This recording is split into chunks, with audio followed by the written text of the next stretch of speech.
Good day, everyone. I am Nikki Ashley Diaz. My report is all about the basic principles and the retention analysis of chromatography.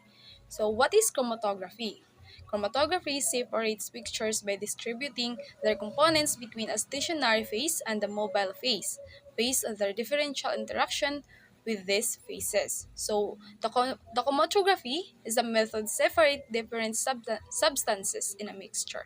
Imagine a mixture like ink, which is made of many different colored dyes.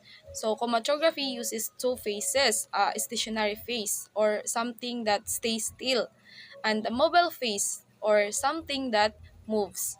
So the mixture is placed onto the stationary phase and the mobile phase moves through it because each substance in the mixture interacts differently with the stationary and mobile phases. They move at different speeds. This allows them to be separated like the different colors in the ink spreading out as they move along. So the result shows the different components of the original mixture. So here are the basic principles. So first is the differential partitioning. The core principle is that components in a mixture partition differently between the mobile and stationary phases due to their varying interactions with each phases. So the main idea behind chromatography is that different substances in a mixture will stick differently to the stationary phase and travel differently with the mobile phase because some substances, like the stationary phase more and others, like the mobile phase more, they separate out as the mobile phase moves.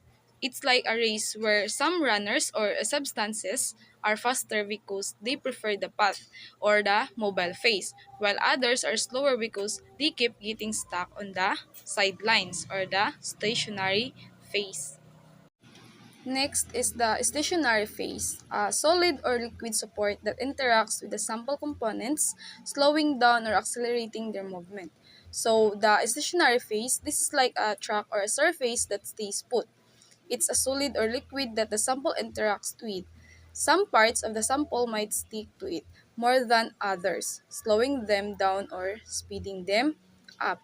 Then next is the mobile phase, a fluid that carries the sample through the stationary phase. So the mobile phase, this is like a moving current or a stream that carries the sample across the stationary phase. It's a liquid or gas that helps moves the sample along. Next is the separation. The separation is the movement of different components through the stationary phase at varying speeds allow for this separation. So the separation have different substances move at different speeds through the stationary phase. They get separated from each other. It's like a race where some runners are faster than others. So the next one is the retention. The time it takes for a component to pass through the system is called retention time, influenced by its interaction with the stationary phase. So the retention time is how long it takes for a particular substance to travel through the whole system. This time depends on how much that substance interact with the stationary phase. Substance that stick to the stationary phase longer will have longer retention times. So the last basic principles is the elution, the process of component leaving the system being detected. So the elution is simply the process where a separated substance came out of the chromatography system and is measured or detected. It's like the finish line of a race or the runners or the substance finish and we can see who came in first, second, and etc. So let's move to the retention time analysis. So what is retention time analysis? Retention time analysis in chromatography refers to the time it takes for a compound to travel through a column and be detected. So in chromatography daw, retention time analysis simply means measuring how long it takes for a specific substance to pass through the column and be detected. It's like timing how long it takes a runner to complete a race. So measurement. It's measured at the apex of the chromatographic peak, which generally corresponds to half of the compound's elution.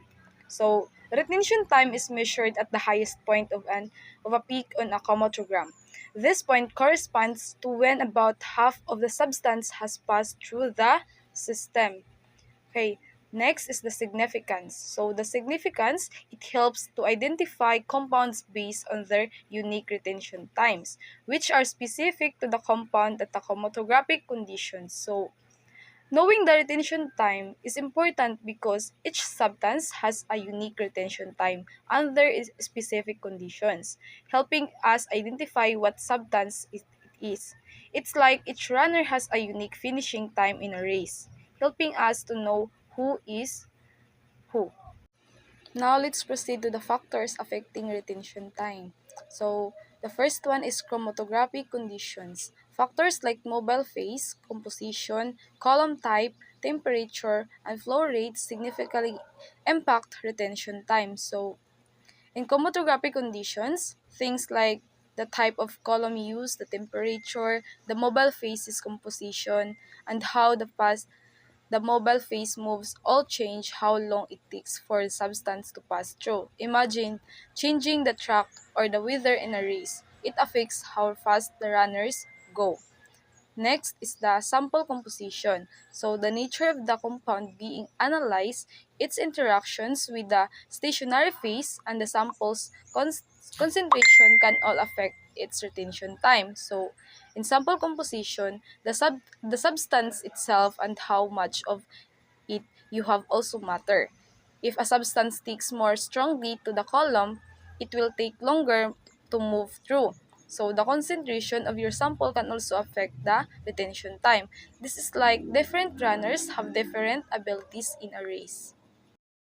Next is the column degradation. So over time, a column degradation leading to changes in retention time. So over time daw, the chromatography column can wear down or degrade.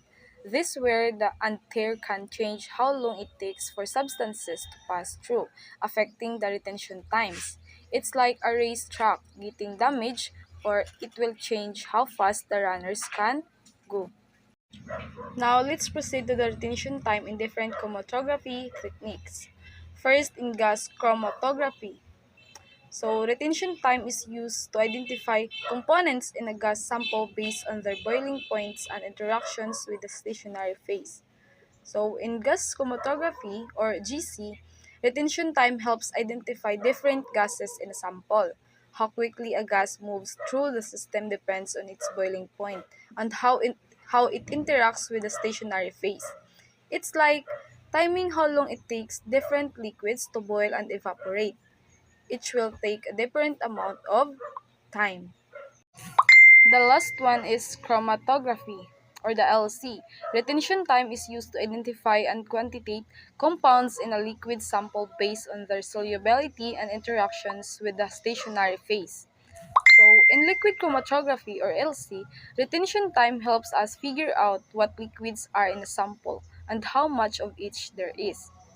How long a liquid takes to move through depends on how well it dissolves and how it interacts with the stationary phase. It's like seeing how quickly different things dissolve in water, or some dissolve faster than others. That's all for my report. Thank you and God bless.